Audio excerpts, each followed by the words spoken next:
யோவான் எழுதிய நற்செய்தி அதிகாரம் 14 இறை வசனங்கள் 21 முதல் 26 முடிய. என் கட்டளைகளை ஏற்று கடைபிடிப்பவர் என் மீது அன்பு கொண்டுள்ளார். என் மீது அன்பு கொள்பவர் மீது தந்தையும் அன்பு கொள்வார். நானும் அவர் மீது அன்பு கொண்டு அவருக்கு என்னை வெளிப்படுத்துவேன். யூதா இஸ்காரியோத்து யூதாசு அல்ல, மற்றவர் அவரிடம், ஆண்டவரே, நீர் உம்மை உலகிற்கு வெளிப்படுத்தாமல் எங்களுக்கு வெளிப்படுத்தப் போவதாக சொல்கிறீரே, ஏன் என்று கேட்டார். அதற்கு இயேசு பின்வருமாறு கூறினார்: என் மீது அன்பு கொண்டுள்ளவர் நான் சொல்வதை கடைபிடிப்பார்.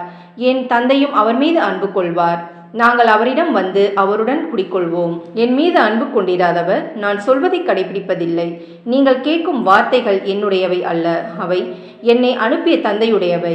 உங்களோடு இருக்கும் போதே இவற்றையெல்லாம் உங்களிடம் சொல்லிவிட்டேன். என் பெயரால் தந்தை அனுப்பப் போகிற தூய ஆவியாராம் துணையாளர் உங்களுக்கு அனைத்தையும் கற்றுத்தருவார். நான் கூறிய அனைத்தையும் உங்களுக்கு நினைவூட்டுவார். இது கிறிஸ்துவின் நற்செய்தி. கிறிஸ்துவே உமக்கு புகழ்.